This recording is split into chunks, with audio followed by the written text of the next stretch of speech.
Გამარჯობათ. მოგეთ ჩვენს სალექციო კურსს ატმოსფერო-იონოსფერული კავშირების ფიზიკა 1, რომელიც განკუთვნილია ილიას უნივერსიტეტის დოქტორანტურის სტუდენტებისათვის.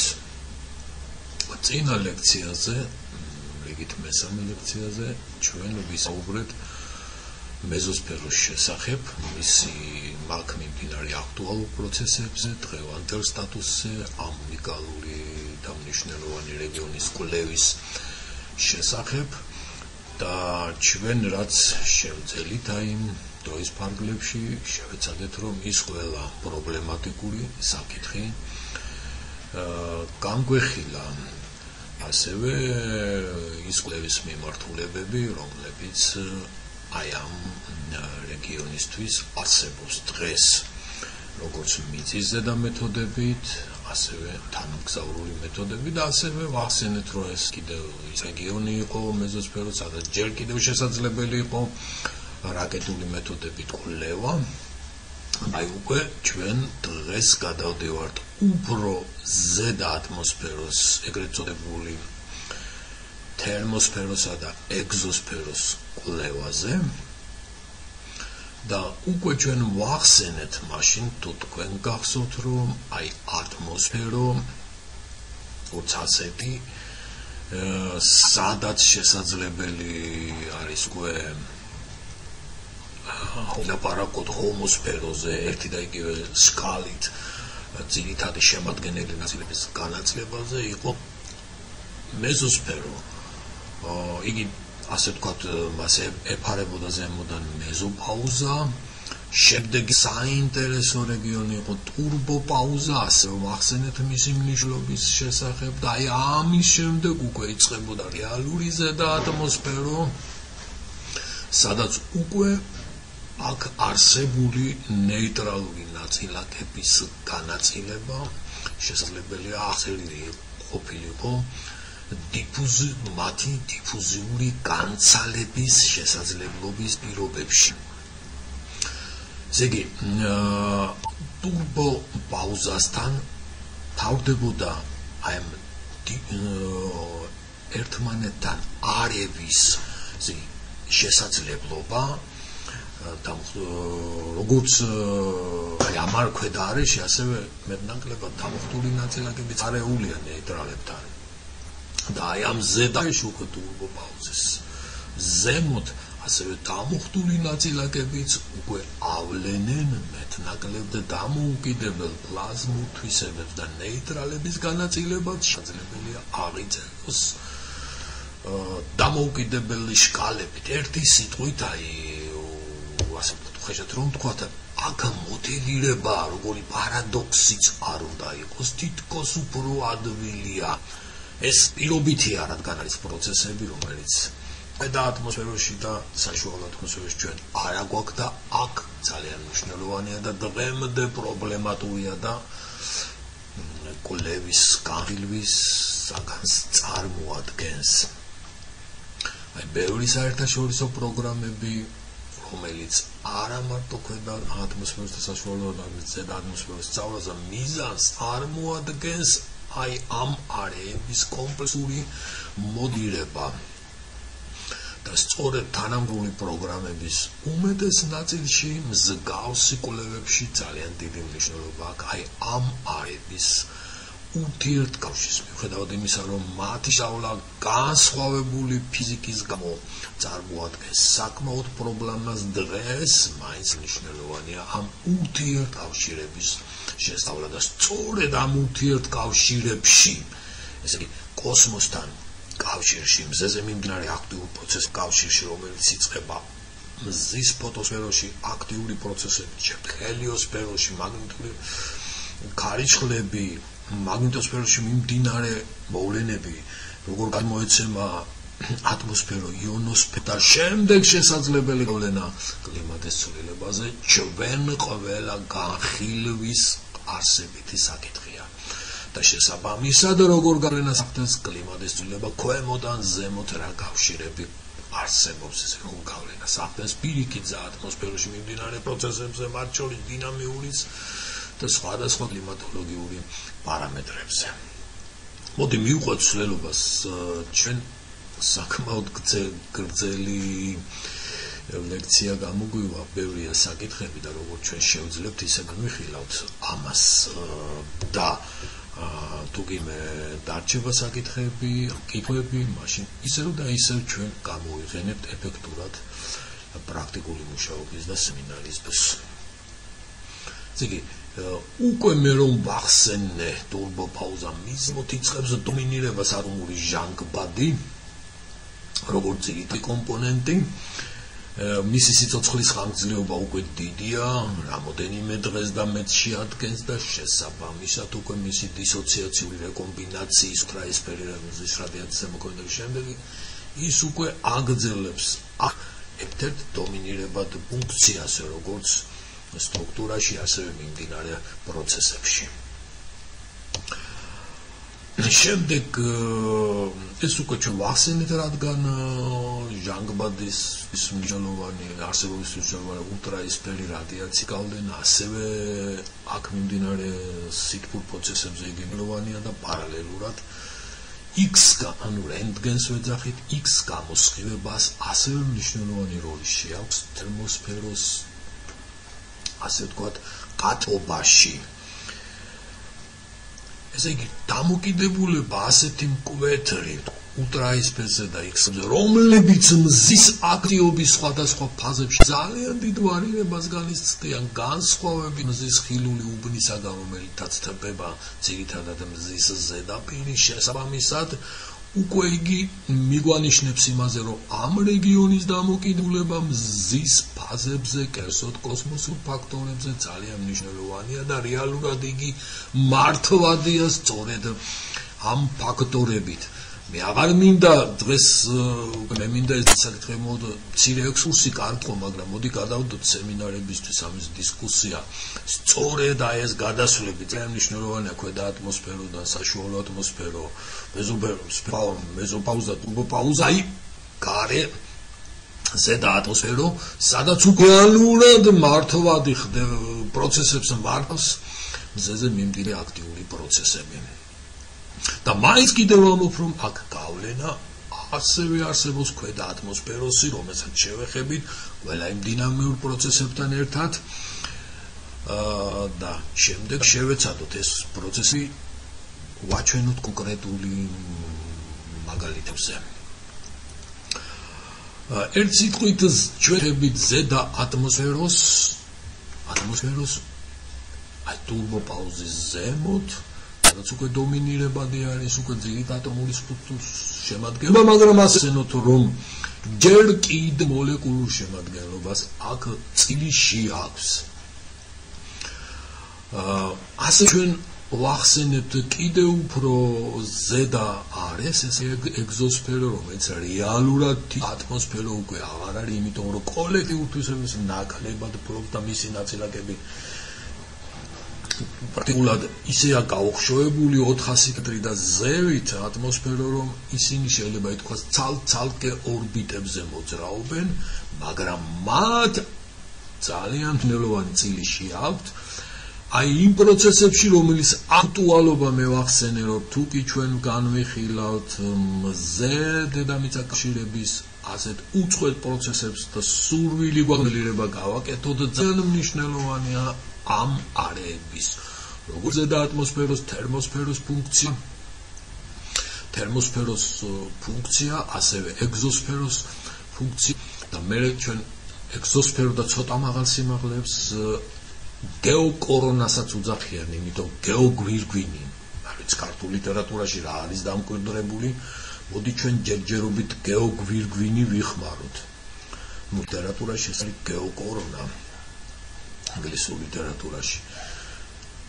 და აი შევეხოთ იმ პროცესებს, თუ რა როლს თამაშობენ ისინი მზიდან ქვედა ატმოსფერომდე აი ამ პროცესების განვითარებაში. აი ამ სურათზე არის მოცემული ქვევით, მნათი ფენები განსაკუთრებით მორჩეულია და შესაბამისად არეკლავენ სტრუქტურას, სიმკვრივეს და აი ამ გაუხშოვებულ ფენებზე გადმოვდივარ და საბოლოოდ გეოგვირგვინზე, რომელსაც ასევე მნიშვნელობა შეაქვს რეალურად კოსმოსური ფაქტორების გავლენის შესასწავლად ქვედა ატმოსფეროზე. თერმოსფერო, ესე იგი მე ვახსენე, რომ რეალური ზედა ატმოსფერო იწყება და ახმევთო და თერმოსფერო ეს სწორედ პირველი ის, რომელსაც ატმოსფერული თვისებები აქვს მართალია მასში დიდი წვლილი შაქს დამოხტულ ნაწილაკებს მე მოგახსენეთ რომ პლაზმურ თვისებსაც ამჟღავნებენ. იგით ბება უწოტრა ისფერი და ის გამოსხივების შეიძლება გათქვეს 1000-1500, შეიძლება მეტადაც აქ მის შიგნით არის იონოსფეროს E1, E2 ფენები და ჩვენ რომ ვსწავლობთ ატმოსფეროს იონოსფერულ კავშირებს, აქვე მინდა შევნიშნო რომ ეს მნიშვნელოვანია იმ კუთხით, რომ ნეიტრალების აქ ძალიან გაშვებული ატმოსფეროა, დეტექტირება ძალიან ძნელი პროცესია, მე ვიტყვით საკუთარ ნათების შესახებ, რომლითაც ხდება ის გაზომვა სხვადასხვა მეთოდებზე თანამგზავრული, მაგრამ მაინც ყველაზე უფრო გაზომვადი არის დამუხტულ ნაწილაკების იონოსფერული თვისებების მიხედვით მისი ზონდირება, ადია როგორც ზედა მეთოდებით, ასევე კოსმოსური მეთოდებით და ამიტომ ერთ-ერთ აქტუალურად ჩვენ თვლით ატმოსფერო-იონოსფერული კავშირის შესწავლას, მე აქვე აუცილებლად თვლი რომ ახსენო, რადგან აი ამ კავშირებიდან ბევრი ამ ზედა ატმოსფეროსა და კონკრეტულად სფეროში ბევრი თვისებების შესწავლა შესაძლებელია, განსაკუთრებით მის კავშირს მზის ფაზებთან და გეომაგნიტურ ქარიშხლებთან და აი ასეთ კოსმოსურ ფაქტორებთან. განსაკუთრებით ასევე ხშირად თქვენ შეხვდებათ lower thermosphere, ქვდა თერმოსფერო. მიუხედავად იმისა, ეს საკმაოდ ფართო რეგიონი ავიღეთ ხომ ჩვენ თერმოსფეროსთვის, ავედით 350-400 კილომეტრამდე, ეს ყველაზე ფართო რეგიონი ატმოსფეროსთვის, მაგრამ თვით მის შიგნით და განსაკუთრებით ქვედა ატმოსფეროში თვისებები ფიზიკური საკმაოდ განსხვავებულია და თქვენ არ გაგიკვირთ ხშირად ცალკე განხილვის საგნად შეხვდებათ ქვედა თერმოსფერო. აი ვაჭრობთ ჩვენ აქ მიმდინარე პროცესს, როცა განსაკუთრებით მნიშვნელობა აქვს აქ მიმდინარე ოპტიკურ მოვლენებს, დინამიურ მოვლენებს, კვლავ მნიშვნელობა აქვს როგორც მეზოსფეროში, ასევე აქ მიმოქცევით მოძრაობებს, ატმოსფერული ტალღებით გამოწვეულ პროცესებს ჩვენ ამას ყველაფერს ვერ შევძლებთ ახლა, მაგრამ მაინც ვიტოვებთ დროს შემდეგ ლექციებზე, რომ აი ეს გავლენები ჩვენ განვიხილოთ იონოსფერული პროცესების მაგალითზე, კერძოდ E-ფენაში, სპორადულ ფენაში, F1 ფენაში და E4 ფენაში. ვახსენეთ ნახაზიშინაც მოვიყვანეთ, მე ძალიან მომწონს ეს ერთ-ერთი ბოლო მოდელური ასე ვთქვათ შედეგებზე დაღდობით არის აგებული, კარგად ჩანს ოზგანწილების ფენოვანი სტრუქტურა, აი ამარიდან ოპტიკურ თვისებებს კერძოდ ჟანგბადის გამოსხივებას მნიშვნელობა ეკნება და შემდეგ უწყვეტად ტიპოს აი უკვე შევამჩნიოთ რაღაც ბარომტრული ტიპის ნაწილებით მცირდება ოზგანაწილება და ასევე კვლავ მნიშვნელობა რჩება N2, მაგრამ აი ზევით და შემდგომ კი ნახავთ რომ უკვე ზედასიმაღლეებისთვის დომინირებას იწყებს სუბუკი იონები, ჰელიუმი და წყალბადი და უკვე ზედა ნაწილს ჩვენ გეოკორონა 600 და 700 კილომეტრი აი ამ რეგიონები და ზემოთ გეოკორონის სახელითაც მოიხსენიება. აი და ამათ გამულად ვლაპარაკობ ეგზოსფეროს გეოკორონა თითქმის უცხოურ ლიტერატურაში ერთი და იგივე ფიზიკური გარემოს ახას დასახელებითა და თქვენ არ გაგიკვირდეთ ხმარობენ გეოკორონას, ბოლო დროს ატომაც უფრო გეოკორონას ასევე ხმარობენ ეგზოსფეროს. პარალელურად ყოველთვის ატმოსფერული პროცესები ხშირად აი მასთან კავშირში განეხილება და ჩვენც აი ამ კუთხით მიგვაქვს ჩვენი მსჯელობა. აი ესე იგი მოხდა აქ უკვე დიფუზიური შეიძლება ითქვას განცალება ამ ნაწილაკების და ყველა ფაქტორს ცალ-ცალკე შეგვიძლია აღწეროთ თავისი ინდივიდუალური განაწილებით, თავის ბარომეტრის თავისი შკა ამას ვახსენებ ჩვენ კიდევ. და აი ამაში მაინც დავხედოთ რომ აი აქამდე მეზობზად ტურბოპაუზამდე, რომელსაც ჩვენ ჰომოსფეროსაც ვეძახდით, ძალიან დიდი იყო დღე-ღამის განსხვავება სტრუქტურებში, ულტრაისფერი გამოსხივების გამო, აი ატომური ჟანგბადის მაგალითს, რომელიც ჩვენ ძალიან გვჭირდება ამარიების შესასწავლად, ძალიან მნიშვნელოვანია, იმიტომ იგი წარმოიშობა ორის ულტრაისფერის ზემოქმედებით დისოციაციის დროს, ხო, ღამე გაქვს, არა გაქვს პროცესი, დღე გაქვს და შესაბამისად კონცენტრაციებში დიდია განსხვავება. აი უკვე ტურბოპაუზის ზემოთ როცა სიცოცხლის ხანგრძლივობა დიდია, ამის განაწილება გვაქვს უკვე, სადაც იწყება განაწილება, სადაც ნელ-ნელა დომინირებას იწყებს ატომური ჟანგბადა და ეს გადასვლა ძალიან მინდა რომ კარგად იცოდე და მიაქციოთ ყურადღება და ძალიან ბევრ მნიშვნელოვან პროცესებთან არის დაკავშირებული და განსაკუთრებით დიფუზიურთან ერთად დინამიური და მინდოდა მე ეს გამომეყო. შემდეგ ნელ-ნელა იწყებს დომინირებას უკვე ზედა სიმაღლეებამდე, ზედა სიმაღლეებზე როცა იწყებს წყალბადი და ემი დომინირებას და შესაბამისად ვეძახით გეოკორონას.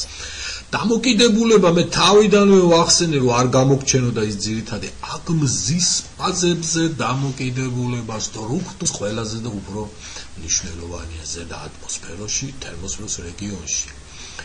აქ ფაზების მიხედვით მაქსიმუმსა და მინიმუმში თუ იყოს განაწილება შესაძლებელია 1 რიგამდე შეცვალოთ მაქსიმუმის ფაზაში დაახლოებით 1 რიგამდე უფრო მეტი იყოს. აი ამ ნახაზზე ეს ძალიან კარგად ჩავს, აი ნეიტრალების განსხვავება მინიმუმის და მაქსიმუმის ფაზებში.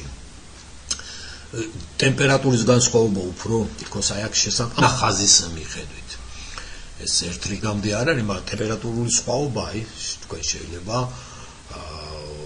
600 ვთქვათ 700-დან ტემპერატურა 1500-მდე ავიდეს, მინდა განსხვავება მინიმუმისა და მაქსიმუმის ფაზებში საკმაოდ 300-400 გრადუსი და შეიძლება მეტიც იყოს.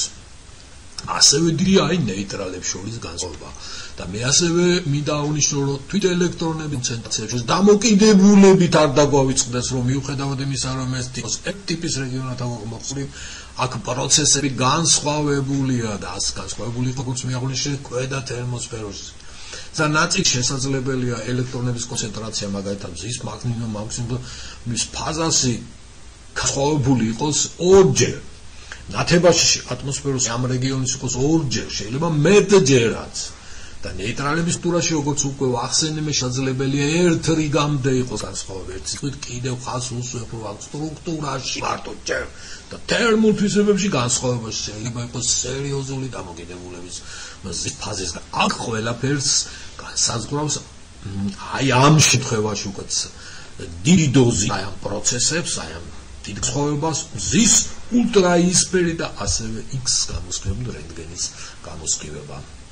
მაგრამ ამას ემატება ის დინამიური პროცესები, რომელიც აი ამას რეალურად აძლევს იმ სახეს, რომელიც მე ჩვენ დავიმზირავთ დღის ღამის განსხვავება, გეომაგნიტური შეშფოთებებისას განსხვავებას დინამიკაში, ასევე კავშირებს სხვადასხვა რეგიონებს და მე თავარი კიდევ ქვედა და ზედა ატმოსფეროს კავშირები, რომელზეც ყოველთვის გადის ჩვენი მზობა, რადგან იგი დღეს ყველაზე აქტუალურია, იმიტომ რომ ამხევაში ხდება კლიმატის ცვლილების გავლენის შესწავლა ზედა ატმოსფეროზე. აი სხვადასხვა შკალით განაწილების შესაძლებლობა აქ მოცემული არის. მასე ახლა დეტალები ჩვენ ეს ვიცით, სუბუქი იონი იქნება ცხადია უფდიდი შკალა, წინე იონებს როგორც იონებს, ასევე ნეიტრალებს დიდი შკალა, უფრო ნაკლები შკალა ექნებათ. მაინც მინდა დემონსტრირება დიდი განსხვავება არსებობს დამუხტულ ნაწილაკებს შორის, ჯერ კიდევ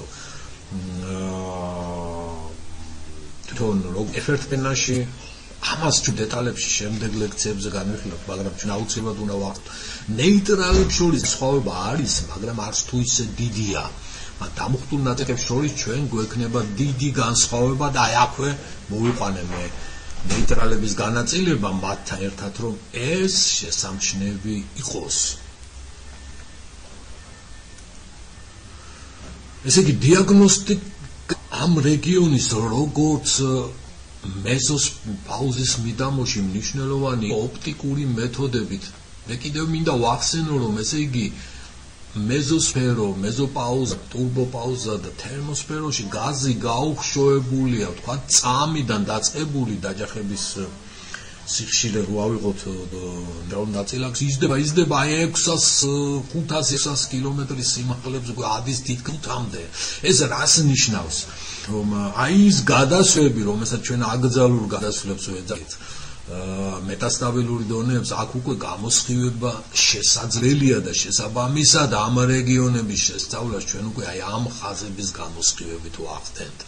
ვილაპარაკეთ გიდროქსილზე, ვილაპარაკეთ მწვანე ხაზზე ატომური ჟანგბადზე, ჩვენ ამას კიდევ გავიმეორებთ, აი ახლა მან დაემატა წითელი ხაზი უკვე, რომელიც აი ამ თერმოსფეროდან სხდება, მისი სიცოცხლის ხანგრძლივობა აგნებულ დონეზე წითელი ხაზის 100 წამია, მაგრამ აი ამ რეგიონიდან უკვე 300 კილომეტრისგან თერმოსფეროდან იგი იგი ასრებს გამოსხივებას და სწორედ სტრუქტურაში ერთ-ერთ მნიშვნელოვან როლს თამაშობს. აი განაწილება ელექტრონების კონცენტრაციის და წითელი ხაზის ნათის ფენის მე მაინც მოვიყვანე ამაზე შევეცდებით შემდეგ ლექციებზე და ასევე კვლევის საკითხებიც მოგაწოდოთ ამ კუთხით, რადგან ჩვენ უშუალოდ ამასთან შეხვაგვაქვთ და გვაქვს ასე ვთქვათ შესაძლებლობა გაგიწიოთ კონსულტაციები და დახმარება აი ამ უნიკალური ფენომენის კვლევის კვლევის ამოცანებში თუ გითქვენ რა თქმა უნდა ეს სული გაგიჩებათ. მოვიყვანე მაინც ცვლილება დღე-ღამის განმავლობაში როგორ მნიშვნელოვანია დამოკიდებულების დინამიკაზე, დინამიური პროცესები რო ახსენეს, მასთან მიმართებაში მინდოდა მეჩვენებით. აი როგორ იცვლება ეს ადგილობრივი დროით აი ამ ნათიფენის გამოსხივება, რომელიც 300 კილომეტრის მიდამ და 230 კილომეტრიდან უნდა ხდება, მას იმიჯერული ტექნიკით სწავლობენ და ასევე მე მინდა აქვე დემონსტრირება გავაკეთო აი ტალღური პროცესები, რომელიც ძალიან მნიშვნელოვანია აქ, როგორც მეზოსფეროში, აქაც ატმოსფერული გრავიტაციული ტალღები, ზუსტად აი ამ ხაზის მიხედვით შესაძლებელია იმიჯერული ტექნიკით, რომელიც აქ არის დემონსტრირებული, დაფიქსირდეს.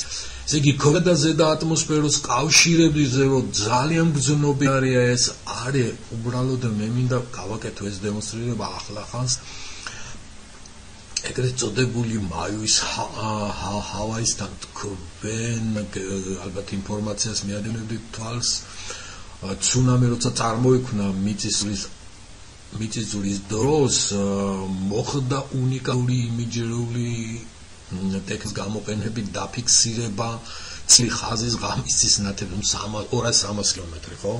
ეს ზედაპირზე მოხდა, ხო? ზღვის ზედაპირზე ყველაფერი აი ნახეთ. აი ეს როგორ ის შეშფოთება ტალღური პროცესი და როგორ ცელდება იგი. ესე იგი ზუსტად იმავე დროში პრაქტიკულად, როდესაც ცუნამი წარმოიშვა და გავრცელება მოხდა, ეს დემონსტრირება იმისთვის რაოდენობა მნიშვნელოვანია ამ კავშირების შესწავლა და ის რეალურად რომ არსებობს. მე მაინც ვახსენე ოპტიკად ხდება აი ამ რეგიონის ინფორმაციის მიღება სტრუქტურაზე და აი ყველა ის ხაზები რომელიც ქვედა თერმოსფეროში უფრო მეტია, უნდა აღნიშნოთ ეს და ასევე თერმოსფეროში მე რეზიუმირებულად მაგაცებული დაწყებული ულტრაისფერი გამოსხივების შესაძლებლობა რომელიც იქვეშ დათქმევა, ჰიდროქსილი რომელიც მე წინა ლექცია მოგახსენე ჰერბერგის ზოლები რომელიც ასევე ვახსენეთ აი ზოლების გამოსხივება კლავ ჩემბერლენის მექანიზმით ინფრაწითელი ორის ზოლების მიხედვით და ვამთავრებ აქ წითელი ხაზით და მწვანე ხაზით. აი ეს გამოსხივება ასე თქვა ხაზის აგზნებული დონე და აქაც ულტრაისფერია და ეს ატმოსფეროშივე შთაინთქმება. ეს პოლარული რეგიონებში შესაძლებელია იყოს ასევე და აი მწვანე და წითელი ხაზი, რომელიც ასევე თერმოსფეროდან სხივდებიან და მე დემონსტრირებული მქონდა შემთხვევა, რამდენად უნიკალური ფენომენების მოცემა შეუძლია მის ცვლილებას დინამიურ პროცესებზე რეაგირებისას და მე არ რჩება და შეიძლება და კი არა აუცილებლად მე მოვიხილავ ტექტონური ცვლილებების გავლენა ამ ორ ხაზზე, რომელიც ესე იგი ფაქტიურად ზედაპირზე მიმდინარე ცვლილებები როგორ გავლენა შეუძლია მოახდინოს ამ ორი მნიშვნელოვანი ობიექტის ნათელის ცვლილებაზე. პოლარული ციალი კვლავ და კვლავ მნიშვნელოვანი რჩება ამ პოლარული რეგიონების სტრუქტურის შესწავლად აქ დაწყებული წითელი ხაზიდან განსაკუთრებით დომინირებს მწვანე ხაზი უფრო ქვედა ფენებისთვის და რეალურად გაძლევს აი იმ კასკადური პროცესებზე კონდეს წარმოდგენა პოლარული ციელისა, რომელიც როგორც პირდაპირ დაჯახებისას შესაძლებელია აღიგზნას ატომური ჟანგბადი, ასევე უკვე ასე თვით ენერგიული შემდეგ ეტაპზე წარმოშობილი ფოტოელექტრონების საშუალებით არც შესაძლებელია სხვა ხაზების აღგზნება. და მაინც მნიშვნელოვანია კიდევ ვიმეორებ აი ამ პროცესებისთვის ეს ცოტა უფრო დოლფენაში მიმდინარე მწვანე ხაზის ნათება, რომელიც ორი აი ამ რეაქციის დროს შესაძლებელია, ეს რეალურად 3 რეაქციის დროს 4-ისას აი ამ დროს, როდესაც ხდება სითბური ნაწილაკების და ასევე გადამუხტვის დროს ფოტოელექტრონებისთან და შესაბამისად დომინირებს აი სპექტრიც მაქვს მოცემული, მოდი ეს თქვენ კარგად გაარჩიეთ და მიხვდებით რაოდენ მნიშვნელობა აქვს აი ამ ხაზების მიხედვით არა მარტო სტრუქტურის, არამედ აქ განვითარებული პროცესების შესწავლას. კვლავ მივადექით მნიშვნელოვან საკითხს, ქვევით ზევით კავშირი, ესე რა გვინდა მოდელირება ასე აქტუალურად, ხომ მზიდან ზედაპირამდე და ქვევით ზევით კიდევ რა ხდება ამ კავშირებზე, ხო ეს იმიტომ რომ კლიმატის ცვლილება შესაძლებელია მონიტორინგი ჩატარდეს ასეთი ცვლილებების განვითარებით დინამიური, სტრუქტურული, რომელიც მე წინას ლექციაზეც ვახსენე, რომ სტრუქტურული ცვლილება და ტემპერატურის შესაძლებელია ზედა ატმოსფეროში უფრო შესამჩნევი იყოს. და აი მე გითხარით რომ აი დამხტული ნაწილაკები თვითონ ადვილია ოფაქცევის შესწავლა, აი თქვა იონოსფერული ზონდირების ხარ. ნეიტრალები საკმაოდ რთულია და აი მაგალითი ერთ-ერთი ზედა ატმოსფეროში დასკვნა გაკეთდა რომ მიდის ნეიტრალების კონცენტრაციის შემცირება, რასაც მივაწერთ რომ კლიმატი იცვა მოდათანგზავრების დამუხრუჭების შესწავლისას ეს ურთულესი თულები უზუსტესი და ურთულეს და მართლაც მიგვანიშნებენ რომ აი კლებულობს კონცენტრაცია და აი მე ცალკე ვნახოთ რომ ჩვენი გამოთვლებითაც სავსე პროცესი აქვს ადგილი. აი ეს კავშირები მე რომელიც ნორვეგიელი კოლეგებისგან ავიღე, რომლებმაც აი მეზოპაუზის ჩამოშვება აჩვენეს. ასე იგი ქვევით ხდება გაფხომ ქვედა ატმოსფეროში, როდესაც გლობალური დათბობა ტიპიურად ის აირები ფართოვდება. შესაბამისად ვერტიკალური მოძრაობები გაქვს ტროპოსფეროში. და ასევე უნდა ტროპოსფერო აი აქ სადაც ოზონის ფენა გვაქვს, იმის ზემოთ ჩვენ ვახს გათბობა CO2 თუ კი ქვედანზე ციფროს არ ატარებს ეს ფაქტორი, ასევე მას შეუძლია რეაგირებისას აღიგზნეს და გადაასხივოს, ამისად და გააცმაცივრის ეფექტი შეასრულოს ამ არეში. გაციდა უკვე იონოსფერო ქვემოთ უნდა შეიმშა ეს არე თითქოს ასე მარტივად ვიმსჯელოთ და იონოსფეროს უნდა მოყვას და შემდეგ მიზემოთ ყოფი არეების ჩამოშვა. რეალურად ასეთი პროცესი დაიმზირება, ჩვენ ამას კიდევ შევეხებით. ამ უნიკალურ ფენომენებს თანამედროვე უკვე სუპერთექნიკის, ლიდარული ტექნიკის გამოყენებით აქ არის დემონსტრირებული მეზოსფეროზე და ნაწილების ავიდნენ აცდენ მეზოსფეროსაც ქვედა ატმოსფერომდე ადიან რადარების საშუალებით. თანამგზავრების კვლევების მნიშვნელოვანი ობიექტი ერთ-ერთი ყველაზე წარმატებული პროექტი იყო დაკავშირებული ატმოსფეროს research სატელიტთან, რომელმაც შეწყვიტა ფუნქციონირება. შესწავლილი როგორც ქვედა თერმოსფერო, მეზოსფერო, ასევე იონოსფეროც და ძალიან ისტორია მაინც ჩვენ ისე ბევრი დრო გვაქვს და მოდით გაეცან ძალიან აკითხავთ ამ უნიკალური თანამგზავრის რომელმაც კიდევ ვიმეორე პლანეტარული მასშტაბის მოძრაობა, რომელიც შესაძლებელია მიღებული, მნიშვნელობა აქვს, შესაძლებლობა იყო მიღებული იყო სწორედ ამ თანამგზავრის საშუალებით და განსაკუთრებით ვინდი ხელსაწყოს გამოყენება, wind image interferometer, უზუსტესი ხელსაწყო, რომელიც სწორედ ნათებას ფენომენზე იყო აგებული და მის შუალებით იძლეოდა სტრუქტურას ქვედა თერმოსფეროში და ასევე მეზოპაუზის მიდამოში, როგორც ნათი ფენის. ასევე შესაძლებელი იყო წარმოქმნა ქონოდა ატომური ჟანგბადის განაწილებაზე. შემდეგი თანამგზავრი, რომელიც ამჟამადაც ფუნქციონირებს, ეს თანამგზავრია, მასე თიდი ხელსაწყოა განლაგებული მის მუზეუმში და მონიტორინგს აწარმოებს და ასევე გადამწყვეტი არის ოპტიკური მეთოდები. აი ამ თანამგზავრით ბევრი უკვე ქსები იყენებს მის მონაცემებს და ბევრი შედეგები იქნა მიღებული განსაკუთრებით ქვედა თერმოსფეროში. Whether thermospheric is შესახებად შეგვიძლია რეზიუმირებულად მე ინტერნეტიდან აღებული მაქვს აი დემონსტრირებული აქ რეგიონების დაფარვა და რა შედეგები აი განსაკუთრებით მნიშვნელოვანი აქ გამოყოფილი არის ქვედა თერმოსფერო. ხო, ჩვენ შეგვიძლია ეს კიდევ და კიდევ უფრო დალებში მიმოვიხილოთ. ისეთი თანამგზავრების დამუხრუჭება უკვე ეს ახან მოდელურად აპარატო გამოთვლები, ასე ვთქვათ, ათვისებული იქნა მისი გამოყენების ყველა თანამგზავრისთვის თავის ორბიტების მიხედვით ეს პროგრამულად არის უზრუნველყოფილი.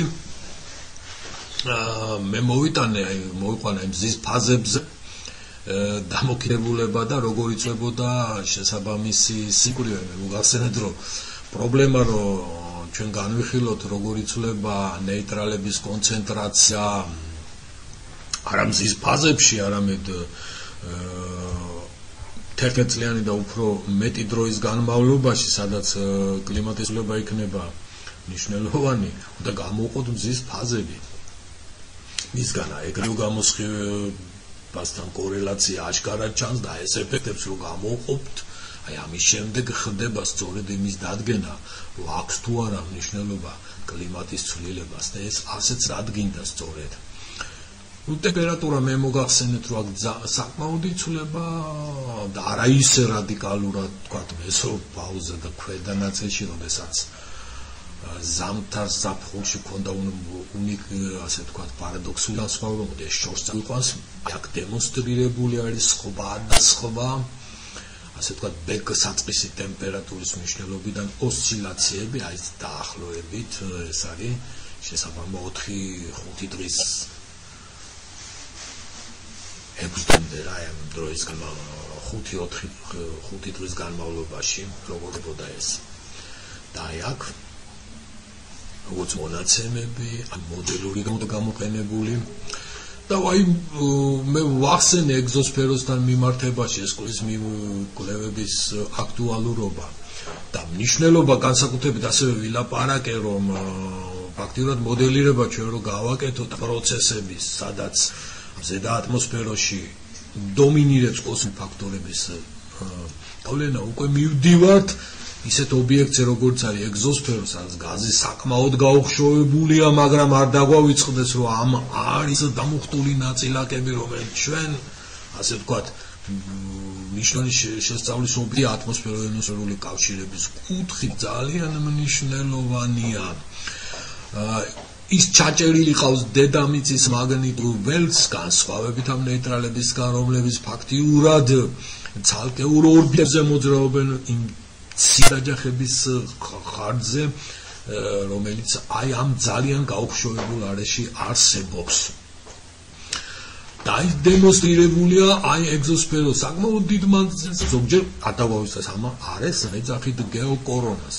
კლასიკური დეფინიციით გეოკორონა საუფრო მაღლა, ვთქვათ 700-ზე. ეს არის გეოკორონა, სადაც გრავიტაციას გასდის გავლენას დამუხტული ნაწილაკების, მაგრამ იგი ვერ კონტროლდება აიც ქვედა ატმოსფეროს, ზედა ატმოსფეროს, მაგალითად თერმოსფეროს, ასე ვთქვათ, კოლექტიური გაზოდინამიკური თვისებებით, აი გრძელდება 10,000 აი აქამდე ზოგიერთი მოსაზრებით ნახევარმთვარის მანძილამდეც კი მიდის 190,000 კილომეტრამდეც სახელებენ მანძილს. ნუ ეს აი ამ მომენტში ჩვენ თუ კონკრეტული ფიზიკური პროცესი არ განვიხილეთ, ეს ამას არ აქვს ისეთი დიდი მნიშვნელობა.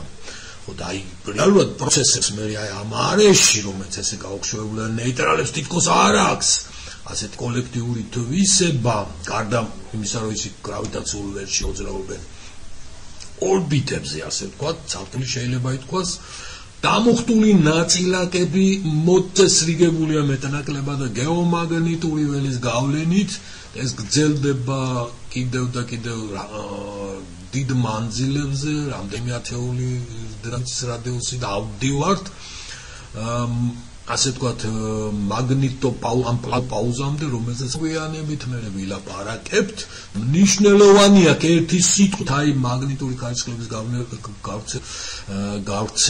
განვითარების, როდესაც პროცესი მაგნიტური ქარის გავლენით გადმოეცემა შეშფოთებები მაგნიტოსფეროს, დენების ცვლილება, პოლარულ ბარებს და ასევე ეკვატორიალურ არეებში მნიშვნელოვანია ეს გავლენა. შესაბამისად მოიცავს ამ უნიკალურ რეგიონს ოღონდ ასე ვთქვათ გამშვები პროცესები, დომინირებადი პროცესები არის დამუხტული ნაწილაკები და შემდგომი გავლენა უკვე ნეიტრალებზე. ეს არის ზუსტად აქტუალური და მნიშვნელოვანი, რომ თანამგზი ძირითადად ეგზოსფეროშია 300-400 კილომეტრ და უფრო ზემოთ ფუნქციონირებელი. და შესაბამისად კვლევები ეს არის ოპტიკური იქნება, ელექტრომაგნიტური გამოსხივება, ულტრაისფერობანში დღეს ძალიან აქტუალურია კვლევას, აქ განლაგებული ხელსაწყოები ადრევე სეიბერც ვახსნე, ახლა არ გვაქვს მაგის დრო. ერთი სიტყვით ეს არის ის არეა, სადაც მოთავსებულია ასევე შიდა მაგნიტოსფერო, თავისი ვან ალენის ორი რადიაციული სარტყელით, აი ბრუნავი სისტემა, საბოლოოდ ყველაფერი ჩაჭერი გეომაგნიტური ველის მიერ პროცესები საბოლოო ჯამში, რომ განვიხილოთ გავლენა ატმოსფეროზე, რაც ჩვენთვის აქტუალურია და თვის კვლევის ღერძია. იონოსფეროზე გადის და შემდეგ ატმოსფეროზე, აი ეს ჩვენი ატმოსფერო-იონოსფერული კავშირების ხარჯზე.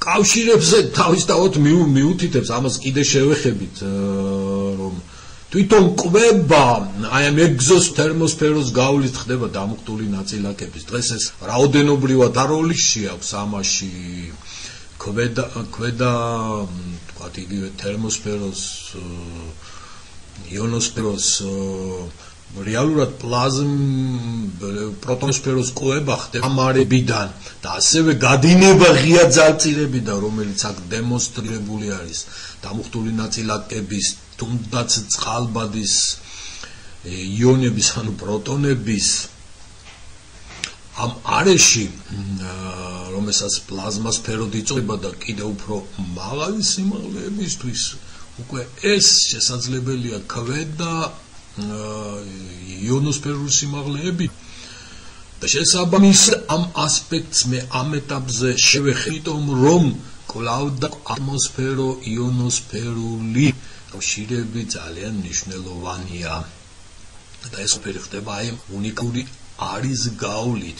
ეს დემონსტრირებული არის აქ პოლარული არეებიდან, როდესაც მიდის აქტიური პროცესების შესაძლებელია, როგორც პროტონების, ასევე თვით ატომური ჟანგბადის იონის გაჟონვა იქით, რომელიც შემდეგ აი ამ გეომაგნიტური შეფოთებების განვითარებისას ძალიან მნიშვნელოვან როლს ასრულებს. ესე იგი, ეს არე მაინც მე ახსოვ თქვი კოლექტიურ თვისებებს ეგზოსფერო გეოკორონა მაინც აი ასეთი ბომბარდების სტარტული ნაწილაკებთან შეხების ასრულებს, რომელიც ხო, შესაბამისად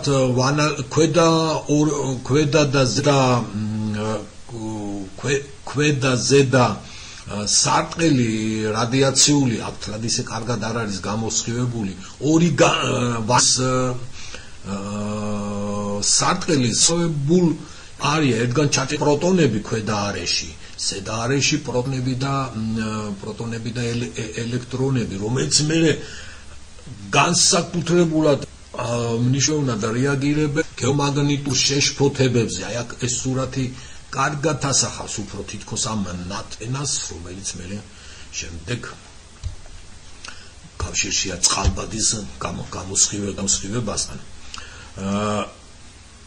პროგრამები კვლევისა რეალურად NASA-ს პროგრამებია აქ მე რეზიუმირებულად მაქვს მოცემული ორივე სარტყელი მნიშვნელოვანია შიდა მაგნიტოსფეროს სახით რომელიც აი ამ სიმაღლეებს მოიცავს ჩემბატონებო ეგზოსფერო გეოკორონასი რეალურად კოსმოსური ამინდის კვლევა მოდელირება ესეთი პროგრამების გარეშე არ არის და სწორედ აი დღეს არ გაგიკვირდება რომ ეს აქცენტირებული არის NASA-ს და ყველა ევროპის სპეის თანამგზავრების კვლევის ობიექტებსაც წარმოადგენენ ეს ყველაფერი მიმართულია მოდელირებისკენ გადაიდგა ბიჯი რომელიც უკვე იქნება უწყვეტად მზიდან დედამიწის ზედაპირამდე საბოლოოდ კლიმატის ცვლილებაზე აი მე მაინც მინდა ეს საკითხები აგერ წავიკითხოთ რომ ყველა ის საკითხები რომელიც ჩვენ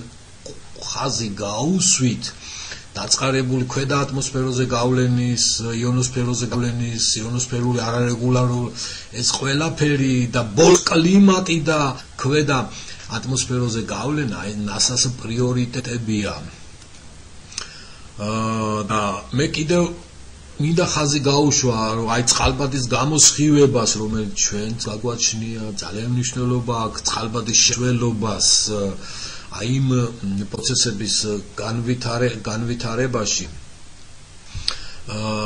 რომელიც როგორც მზის აქტივობის მაქსიმუმის ფაზაში ხდება ასევე შეიძლება სპორადული ხასიათიც ჰქონდეს და აი წყალბის შემცველობის გაზომვას ძალიან დიდი მნიშვნელობა აქვს გეოკორონასა და ეგზოსფეროში და ამაზე მოდი კიდევ ძალიან მინდა ეს გამახსენოთ და ჩვენ ვისაუბროთ უკვე რა ეფექტებზე არის იგი გრძნობიარე ეს ეხება წყალბადის ჯამბუშე რომელიც რეალურად ნეიტრალების შეიძლება ითქვას ერთადერთი პარამეტრია მის გასაზრდად მადლობ ყურადღებისთვის ველი შეკითხვებს და აი ეს საკითხები რომელიც მნიშვნელოვანია გავაჩიოთ სემინარებზე და პრაქტიკულებზე დამატებით მადლობ